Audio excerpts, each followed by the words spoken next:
before starting, wanted to see if anybody had any specific questions they wanted to make sure that I answered, and if they could put your first name. I think we could see everybody's name, but if you could put where are you joining us from? Is it mainly LA or anywhere else?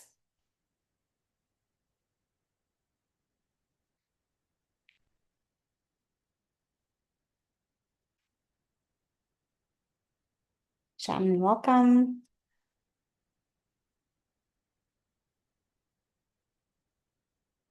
And if you could also put in the chat any specific questions you may be dealing with or you want to make sure that I answer, so I could kind of tailor this to who's part of the group tonight. Hi, I'm from Indiana. Okay, awesome. Welcome.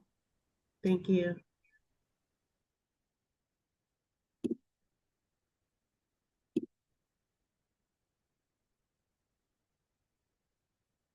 Hey, Usha from Panama. Awesome. Okay. So if anybody else wants to share, please feel free.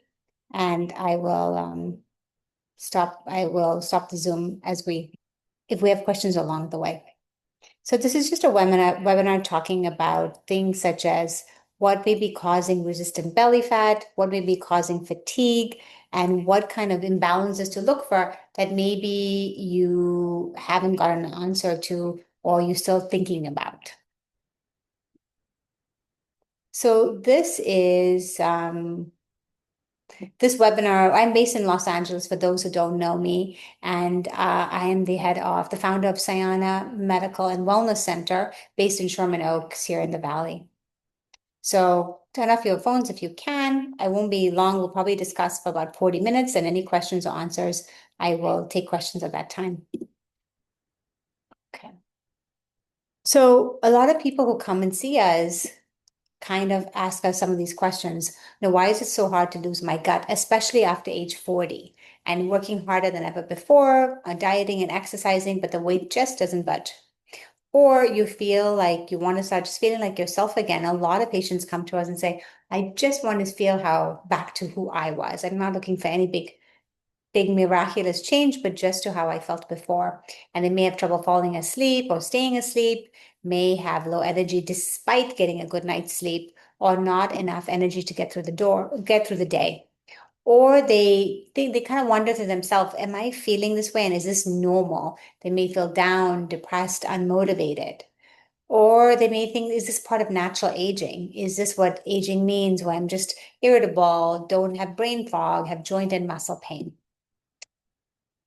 And sometimes what happens with a lot of patients who come to see us tell us, I went to go to the doctor and they, first of all, discounted my symptoms or checked their lab work and said everything is normal. So this must be a psychological issue or just normal aging. And a lot of times patients come to us with lists of medications and they're like, I'm just having side effects from these medications. Is this, how can you help me get off some of these medications? And a lot of people just want to age gracefully. They want to live independently in their 70s, 80s, and years to come. And they want to feel and look younger than their age. I went this one. So if you said yes to many of these kind of questions, you're in the right place. And we're going to talk about some of these, what could be the root cause of some of your symptoms if they're dealing with fatigue, belly fat, or inflammation or chronic pain. So I'm Dr. Sayana. I'm a board certified in internal medicine, functional medicine, obesity medicine, and integrative medicine. And you may ask why I have so many board certifications, but it's just because it was important for me to understand the why these things were happening to my patients. And I just kept collecting these board certifications along the way. So a bit about me, I'm South Indian origin.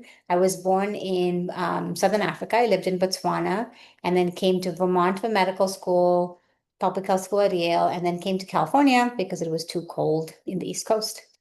So when I was going through my own health journey as a physician, I had many roles at that time that I was juggling. I was a daughter to aging parents. I was teaching medicine internationally. I had a private practice here in LA, mother to an infant and I was a wife. And this is how many of the people I see who come into our practice, they're either moms or grandmoms, they're working, they're juggling so many responsibilities, and then something happens. And to me, is when I had my own health journey where I kind of woke up being a patient and it was very scary and lonely. And that's when I really realized what's so important in the journey of healing is partnering with your patients so you can really be there for them every step of the way so they don't feel alone through this and really look deeper as to why they're going through what they're going through.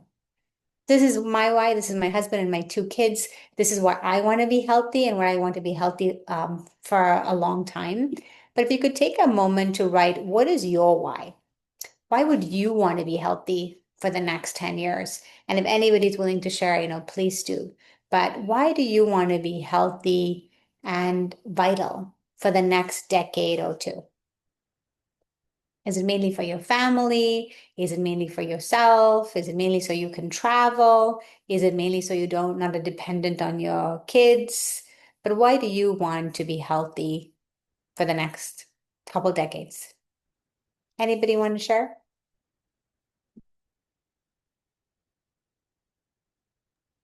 Or maybe think about that. And if you want to share, feel free to share throughout the webinar.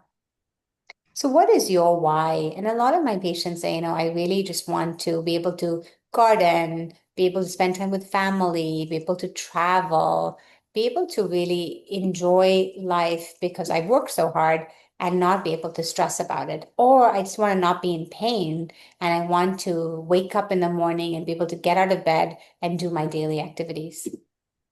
So what on the call today, is everybody familiar with functional medicine is? Functional medicine is a bit different than internal medicine. And I wanted to explain the difference for people who may not be aware. Does everybody know what functional medicine is? Maybe give a thumbs up in the chat if you do. Okay, great. So some people said a little, and some of you I know are some of my patients, so they know exactly what functional medicine is. But this is internal medicine, and you may have heard of something called an internist, and I'm an internist, and but I'm also a functional medicine doctor. So internal medicine is looking at this big tree of diseases, things such as if you have diabetes or high blood pressure, if you're overweight, or you have a bunch of infections, you have autoimmune, and or you're going through perimenopause or menopause. But functional medicine is looking deeper into the soil of what's feeding these illnesses, things such as your gut balance, your lifestyle choices, your stress management. How are you managing your environment? Have you been exposed to toxins, which unfortunately is a big deal for a lot of us who live through the fires here in LA? And so internal medicine is very linear. It's very much we give you a medication for whatever you're dealing with and see if that helps. And then functional medicine is really looking at the root cause. What may be causing your symptoms if you're having a bunch of fatigue or joint pain? Could it be your gut or could it be your hormones? So at Sayana Medical, we are a traditional internal medicine practice, but we use science and evidence to really guide us with functional medicine. So what we do different? We write prescription if needed and try and give patients the lowest dose for the shortest amount of time. But a lot of times in conventional medicine, we look at lab work and we tell our patients that, everything is normal, but what is normal? And this is the biggest difference between internal medicine and functional medicine is we want your lab work to be optimal. So it could be within the normal range. A good example is vitamin D. Normal is 30 to 100, but I'd like my patients to be at 70, because that is optimal. And women, especially women of color, don't are not capable of keeping their vitamin D up by themselves. So they might need to supplement that vitamin D. Why is vitamin D important? It helps you with weight loss. It helps you with sleep. It helps you with inflammation. It's an important vitamin to have on board. It also helps you with your bones. So, this poor woman here, she looks pretty miserable, but her labs were normal, but really on the low end of normal. So how can we optimize a person's lab so they're optimal and then they feel good?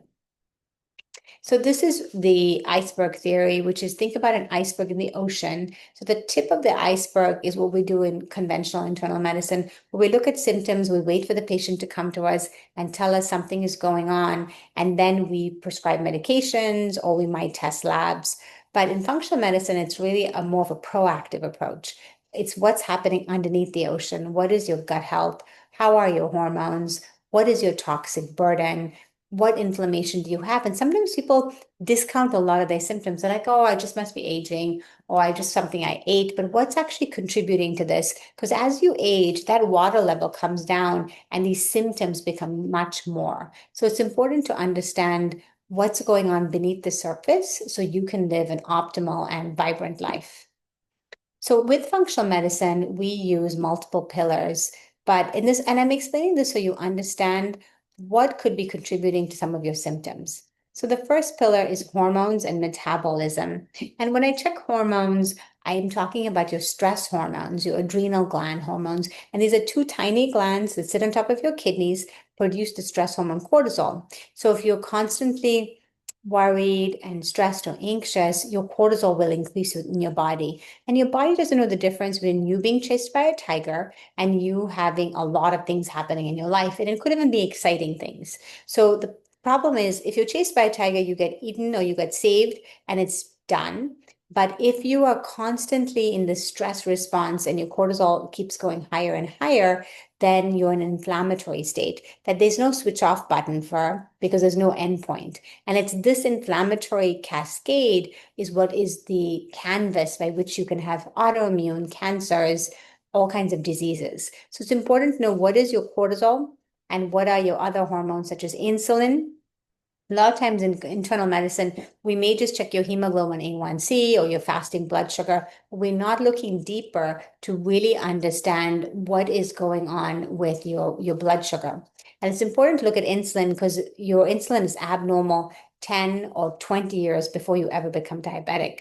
Why would you have abnormal insulin? Because if your body feels like you're being chased by a tiger because of a lot of stressors, it's going to push up the sugar and push up the insulin response. And if there's no endpoint, your insulin just becomes resistant.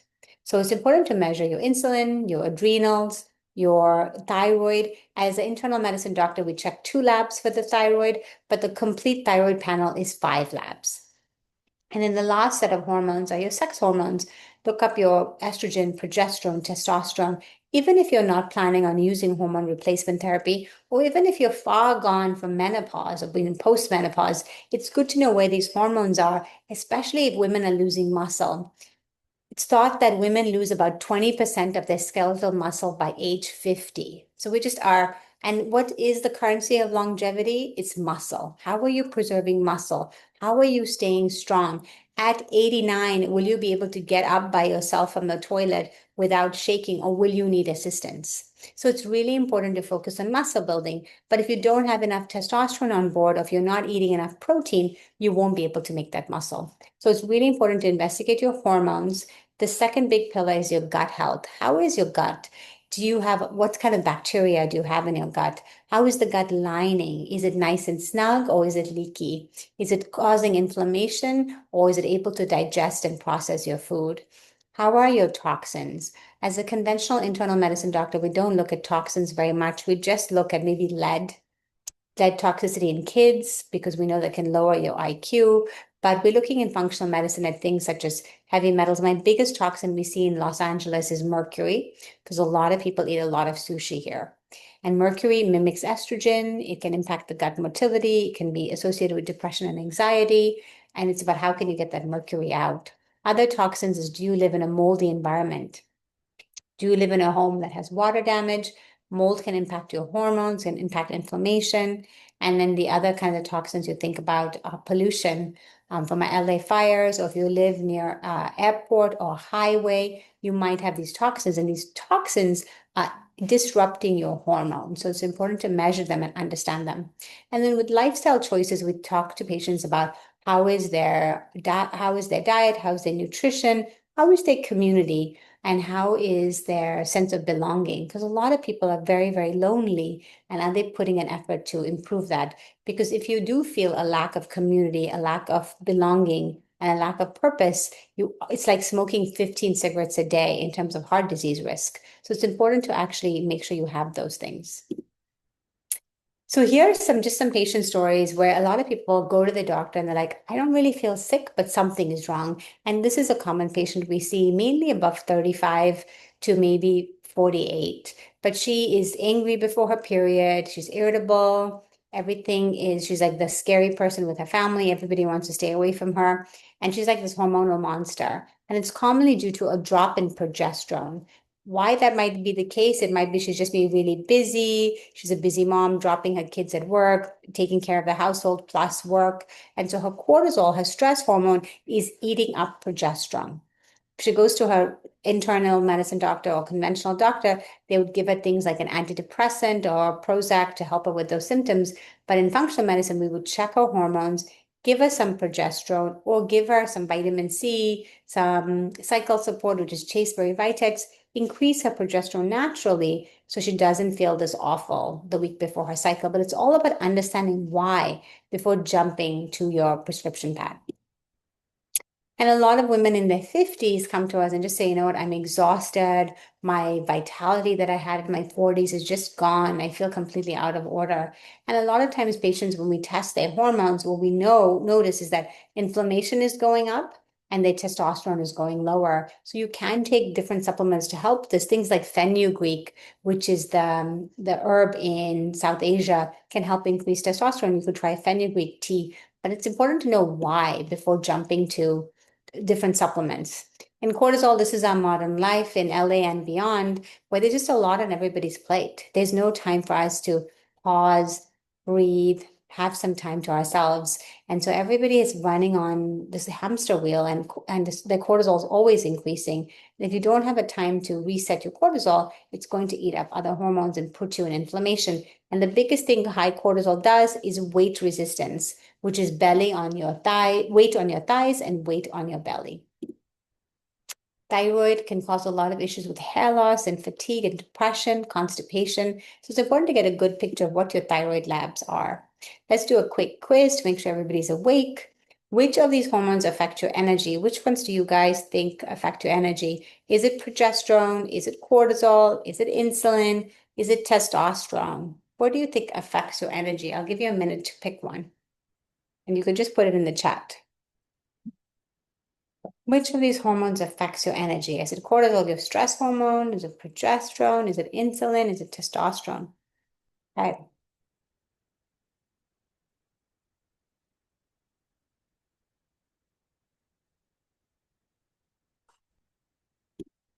Okay, it's all of the above. So how each one of these do this is if you don't have enough progesterone, you just cannot stay sleeping. So if you're fatigued, it impacts your energy. If you have too much cortisol, you feel sluggish and brain fog, and that impacts your energy. If you have high insulin, you have a high amount of blood sugar in your system, so your body's not able to produce your own energy. And if you don't have enough testosterone, it impacts your energy directly because you just don't have energy um, for muscle building and for vitality of life. Question 2, which of the following labs are important when evaluating your libido? A lot of women come to us saying, you know, I just don't have much interest in sexual activity. I'm just not interested, or I was and not any longer. Which hormones do you think your doctor should check? Your testosterone and sex hormone binding globulin, your estrogen and progesterone, your cortisol and sex hormone binding globulin, thyroid and cortisol levels. What do you guys think? It's a hard one.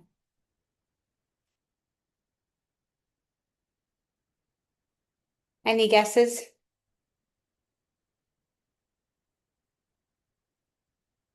It's a good guess.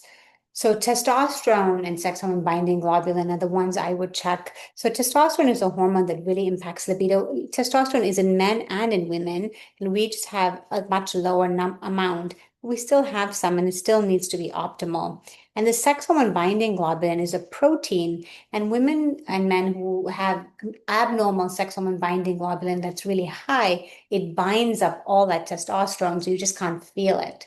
And that's if you can lower that sex hormone binding globulin, women generally feel better. And this is why a lot of women on birth control feel lower libido because birth control increases the sex hormone binding globulin. And then a lot of women who are trying to build muscle may have very low testosterone and a normal sex hormone binding globulin. Or some women who come to us have really good testosterone levels, but very high sex hormone binding globulin. So they can't feel their testosterone. So it doesn't matter if they have a good testosterone. We need to address why you have a high sex hormone binding globulin. Common reasons can be nutrient deficiencies, like gut health, and toxicity. So we see this commonly when women in their late 50s, 60s come and say, I think I'm getting Alzheimer's. I'm taking care of my mom or my aunt, and she has Alzheimer's. I think I have early onset, and I'm just like, can't find the word. It's at the tip of my tongue, but it's just not coming through. But generally, it's not Alzheimer's. So what we do in cases like this is we check genetics. That do you have any genes for Alzheimer's? I have one. It's called the ApoE gene, and it's a gene that is just because you have a gene, it doesn't mean you have to have the disease process. Lots of things can activate that gene, things such as diabetes, things such as mold exposure, things such as toxins, things such as chronic stress. So we check genetics and say, we reassure the person that you don't have any Alzheimer's genetics. It's probably your hormones, and we check hormones and we realize they're out of balance. And if we improve hormones, improve inflammation, usually their memory and brain fog just resolves. And then when regard to weight loss, one thing I want to all of us to understand that weight is not just about calories we eat and calories we burn. It's much more complex than that. And it's really to do more with our inflammation, is to do more with what our stress level and our hormones. So this is where I would like you to understand the hormones and metabolism. So these are the fat burning hormones that you want to make sure are optimal. Things such as thyroid, you want to make sure it's perfect. Things such as testosterone, you want to make sure it's improved as much as you can because these hormones help you burn fat. And fat storing hormones, you want to make sure your estrogen levels are in good place. Cortisol is not too high, not too low, and insulin is quite low because those hormones, if elevated, also help you store fat. So you want to measure these levels and optimize them before jumping to a medication or starving yourself because it's not just about that. Okay, so one more question. I only have five. Which of these changes should you make to help balance your hormones? And which of these food substances really helps you balance hormones? Increase your carbohydrates, so like increase your bread and pasta, increase fiber, which are things like avocados and beans, or decrease protein or decrease fat. What do you ladies think about what change should you make to help balance your hormones? Which is one, if there's one thing you get out from this webinar, what's the one food you should either eat more of or less? And how would it help your hormones? Any guesses?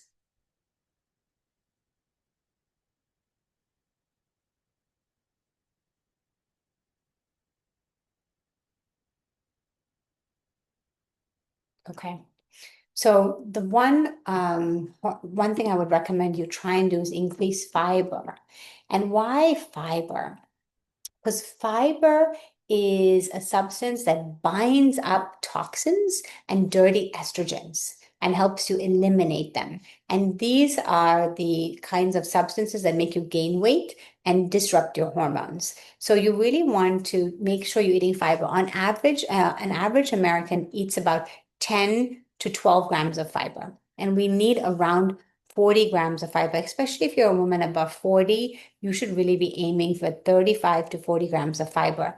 So, what is fiber? And I'll give you some examples. So, whenever I ask my patients, are you eating enough fiber? They're like, yeah, I eat plenty. I eat a lot of salads. Unfortunately, a big bowl of arugula or spinach only has zero point 0.2 grams of fiber. And remember, I told you to get around 30 to 40. So things you can do that are quick hacks for fiber is a bowl of black beans have 15 grams of fiber. An avocado has 10 grams of fiber. In terms of fruit, I would go with a bowl of raspberries that have 8 grams of fiber. And then just add them and incorporate them to your life, where it's the raspberries, the avocado, and try and increase your fiber in your diet because fiber binds dirty estrogen, helps you eliminate that, and really helps improve your insulin. So fiber is the biggest food group that a lot of Americans are not focusing on. And I think especially women, because we're just so busy and you need fiber during your perimenopause, menopause, and postmenopause transition. So this is one of my favorite organs, the gut. And a lot of patients come to see us with weight, they want to lose weight. And the biggest thing we do is we check the gut because the gut has a lot of information in it, and it's how you process your calories, it's how you process your hormones. And symptoms they may have are things such as constipation, diarrhea, gas, bloating, gallstones, but sometimes they don't even have any symptoms, but it's important to measure your gut. And a common concept we see is something called leaky gut, which is this picture at the bottom. This is a healthy microbiome with the gut lining, and this is an unhealthy gut lining. People who have an unhealthy gut lining tend to be overweight, may have rashes, may have inflammation, and have symptoms such as fatigue. Every time they eat, they have to go to the bathroom, or they feel just bloated. And sometimes they don't have many symptoms, but it's really important to actually check and see what their gut lining is. And it's something, unfortunately, conventional medicine doesn't check, but functional medicine we check a lot. And even if you don't have gut symptoms, I would really advocate to checking for the gut because you probably have hidden gut symptoms that your body is just tolerating, hidden gut inflammation. So a lot of men and women come and say they're still tired after hormone replacement therapy. So a common reason for this is having a lot of toxins. And if you have a lot of toxins, you may not be able to feel your hormones as much because of that sex hormone binding globulin. So here's a question number 4 is toxins like mercury have no impact on your hormones. And remember, you'd get mercury from things like fish, silver fillings in your mouth, or even unfortunately the air. Do you think mercury has any impact on your hormones?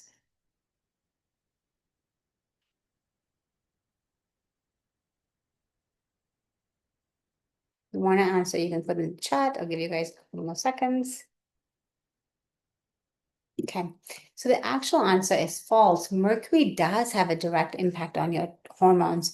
I have patients who come to us on hormones and they're like, I don't feel much different on the hormones or without them. And a lot of times when we check their toxins, they may have high levels. And the common one we see in LA is mercury. And we bring down the mercury level and whoa, they're like, I feel so much better. I can actually feel the hormones, or we can actually lower the hormone doses because they're feeling better on it. So, in terms of toxins, what am I talking about? So, things such as heavy metals. So, stuff like mercury from your silver fillings, from the air, or from things like sushi or fish in general, or arsenic, which is common in LA water, or things such as cadmium, which comes from secondhand smoke exposure. All of these toxins impact things like the thyroid and your ovaries. And then if you live near a gas station or live near a freeway, you might be also exposed to these toxins. And then mold is a common one. All these toxins impact your cortisol, your hormones like progesterone and testosterone. So it really causes weight resistance, belly fat, and fatigue.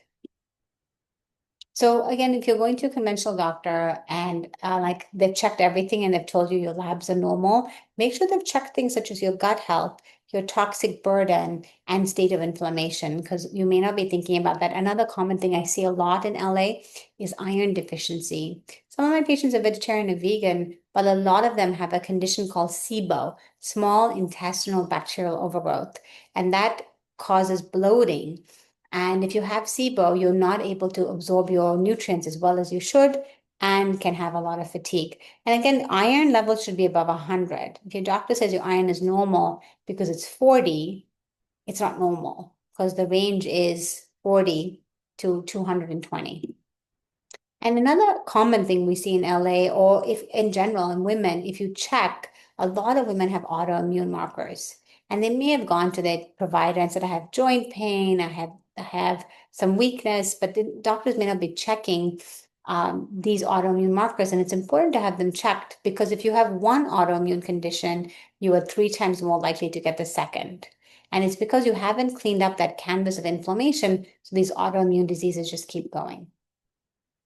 Last question. Which of the following statements are true about autoimmune diseases? Genetics are the cause of autoimmune disease. Stressful events are the cause of autoimmune disease. Your lifestyle choices are the cause of autoimmune disease. And your gut health is the cause of autoimmune disease, or all of the above. What do you guys think? You may have autoimmune disease yourself, or you may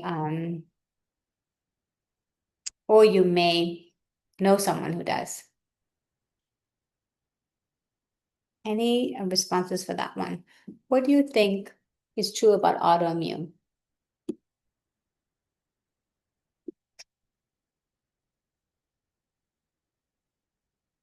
So the answer is all of the above. And the thing with autoimmune diseases is it's important to know that just because you have an autoimmune disease, it doesn't have to progress. And it could actually reverse if it's in the early stages of autoimmune inflammation by addressing your gut health, improving hormones, and reducing inflammation. So it's important to know that just because you have an autoimmune disease, it can improve. And that's again looking at functional medicine principles. And one thing we spend a lot of time in our practice is looking at sleep management, stress management, how is your nutrition, how is your movement. So for things you could implement right away is try and walk at least 6 to 8 thousand of steps a day. All the women on here, try and see if you could lift weights at least an hour and a half in a whole week period. How can you lift weights safely?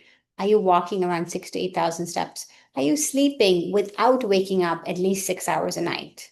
And if you're having stress, try and see if you can do a meditation, or if you can see a therapist or talk to your girlfriends, talk about ways of managing stress, because stress is always going to be there, but it's your stress response that determines how your body will manifest that in terms of disease. And we talked a bit about nutrition. I said the biggest thing you want to do is make sure you're eating fiber. Your success really depends on your health. How healthy you are is really how successful you are. A lot of people come to functional medicine because they're not feeling well. So questions we commonly get, or any functional medicine practice mostly get, is this covered by my insurance? So yeah, I want to test my gut. I want to test my hormones. I want to look deeper. Unfortunately, this is not considered medically necessary in insurance language. Kind of like other things, like if you have car insurance or house insurance, it only really kicks in if you have a flood or if you have an accident. But if you have to do oil changes and stuff, it's all on you. So maintain your health by exercise, nutrition, but to know what's going on in your body, look deeper, try and find out what your body's trying to tell you. And we've been in practice for over coming to 15 years, and we have patients we see at some point, and they're like, I think the symptoms aren't so bad. I'm going to wait. But try not to wait. Work with us, work with another practice, because waiting just makes the disease worse. There's a great quote by Dr. William Osler, the father of medicine, and he says, when disease is early, it's hard to see, but easy to treat. That's when you can use lifestyle, you can use supplements, you can really improve it and make an impact and reverse the disease. But when disease is far gone, that's when it's hard to treat. It's easy to see. Maybe you have rheumatoid arthritis and you can see your arms, or maybe you have cancer, but then it's difficult to treat and you need medications and more heroic efforts to get you better. So try and work on lifestyle principles right away. See a functional medicine doctor and practice like us to test and see what is your body trying to tell you. So a lot of times patients say, well, how much does it cost to work with you? Will you be a primary care doctor? And will you review my current labs? And will you work with my current medical team? Yes to all of that. We can help with primary care. We can help with functional medicine. We'll definitely review your current labs, but most likely you haven't had enough. We usually take patients into programs and into memberships where we see them for 3 months or 6 months and really try and work on a solution for some of their symptoms, or just improve and optimize their health. So is this for everyone? It's not for people who are not ready to change. Like if you're like, I'm not ready to give up my old habits and really get into feeling better, then functional medicine is definitely not for you. Wait until you really have some sort of why, where you're like, I know why I'm doing this, then it's much easier that to get new habits and to be motivated. So this is ways you can work with us. I just want to give you two ways. One is you can see Jasmine, who's our onboarding coordinator. Talk to her about these are my symptoms. How could I work with you guys? What options do you have for me? And there's a QR code for those of us who are not tech savvy. You could text us at 818-331-4386. Again, 818-331-4386. And then here is we don't do one-off visits generally, but these are other providers. This is Serena, PA, and this is Annie. We all are functional medicine certified. You could come and see us for 2.5 hours and do the longevity labs. What are the longevity labs? These are the labs probably your doctor has not checked.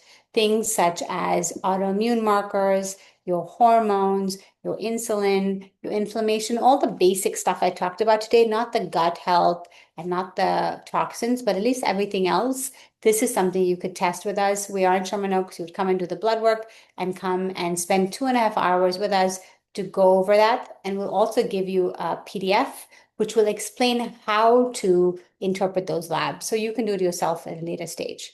So don't guess, start checking so you know what's going on with yourself. And I want to leave some time for questions for people who have questions about their own health and if they want any answers from a functional medicine MD, now is the time and it might just benefit the group. So if you have any questions that you want to share, please ask them in the chat that you feel comfortable sharing, and I'm happy to answer those.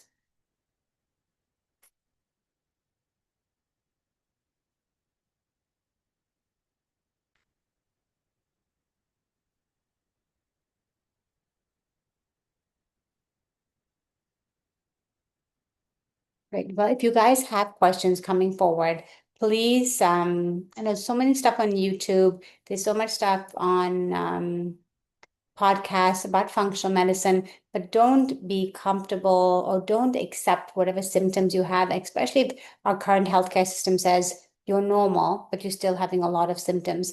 Look deeper. And of today's talk, I hope you've actually gotten some good things you can implement right away, which is eat 40 grams of fiber a day for your insulin and for that inflammatory estrogen.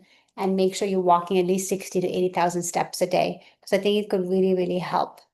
I have one question. It's I've had a partial hysterectomy and is on HRT patch but don't feel great. Yeah, I would say is your HRT patch a combination of estrogen and progesterone? Generally, what we prefer to do is bioidentical hormones. Bioidentical hormones are hormones that your body is more like similar to your own hormones, but they still are hormones and they still have the risks of hormones. So one thing you can try and do is do oral progesterone and the estrogen patch. But I'd say if you're not feeling great, then what is your gut doing? How is your gut processing these hormones? Do you have high levels of toxins that may be interfering with how you're processing these toxins? Has your sex hormone binding globulin been checked? If it hasn't, I would definitely check it. And one hormone that you probably need is testosterone. We do testosterone in both men and women, tiny doses in women, and they feel pretty phenomenal from that. Now, let me see what the other questions are. Yeah. And so when we're thinking of hormones, hormones are one piece of it, but don't forget about the other hormones. Is it your adrenals? Is it your thyroid? It may not just be just your sex hormones, but it's probably a combination. And a common thing I always tell patients with hormones, think of the adrenal glands as the wise grandmother, and think of the thyroid as the supporting mom, and think of the ovaries as the sensitive grandchild. So a lot of times in regular medicine, we just focus on maybe the thyroid, maybe the ovaries, but a lot of times it's the wise grandma, it's the adrenals that's the issue, and that's what we need to address, and all the other hormones kind of fall into place. But one person asked about bloating in their lower belly. I would say the first thing you need to do is test for SIBO, SIBO, small intestinal bacterial overgrowth, and a leaky gut. I would bet there's something there. What's the best way to lower my inflammation? The best way I would say to lower your inflammation is to reduce your stress levels. So it's important to get into some sort of practice for that. And then the second thing to reduce, because remember, when you're in stress, your cortisol increases, inflammation gets worse. And other things you can try are natural supplements such as green tea, turmeric, fish oil, those things can really help inflammation, but it's really lifestyle. Like what can you, movement reduces inflammation. Also getting enough fiber reduces inflammation because it binds the toxins and gets it out. Yeah, I'm not a huge fan of Climera. Climera is a combination patch. I would say separate your hormones and think you'll have a better impact. So asthma and allergy in functional medicine. So the question with asthma and allergies is generally why? Why do you have asthma? Why do you have allergies? And it's usually the gut lining. So suggestions would be try some magnesium because magnesium relaxes your bronchioles and will really help in terms of asthma. And for allergies, I would try some L-glutamine. It's an amino acid. It's safe to take. It helps heal your gut lining. It's going to take some weeks, if not months, to see a big difference. But you should see something for allergies and asthma. But what is it telling us? It's telling us that you have a leaky gut. Why do you have a leaky gut? Probably from toxins or inflammations. So always keep peeling the onion, try and find out why. Because saying just take turmeric, saying take L-glutamine, take magnesium is still very much band-aid medicine. There's still supplements. But the question is why, and try working from why. Perfect. Okay, I hope this was helpful for you guys. I'll stay on for another minute in case people have questions. Feel free to put it in the chat. And again, if you are going through stuff, look at functional medicine and look deeper because there is answers. And if we're not finding answers, then it's just because people are not checking or your provider's not checking. How can we make the gut stronger? In places like Africa, their gut lining is very thick and strong because they've seen infections, they've seen parasites. So the gut lining is very thick. And they have very, very low incidences of things like cancer and autoimmune because their gut lining is very thick. So in our sterile environment in the US, we are at more at risk for diseases such as autoimmune and cancers and chronic inflammation because our gut lining is very permeable. So I'd say best ways to make our gut stronger is feed it good food. Feed it a lot of good prebiotic food, things such as asparagus, um, do a lot of probiotic foods such as fermented foods, feed it a lot of fiber. Make sure you test, is your gut in a good place now? What's wrong with it? Is it too much over bacteria, bad bacteria? Is it too much, not enough good bacteria? Or is the gut lining weak? So test and then treat. But if you want to just blanket things you do, I'd say take nutrition, do nutrition, make it serious, and maybe add bone broth because the bone broth can really help your gut lining. If you're vegetarian, the equivalent would be L-glutamine. So really work on your gut. It is really the big organ center that processes everything and be focused on it because I think it would really help you. You're welcome. Okay, ladies, there's no other questions. Thank you so much for joining us this evening. I hope you got something useful out of it. Take care.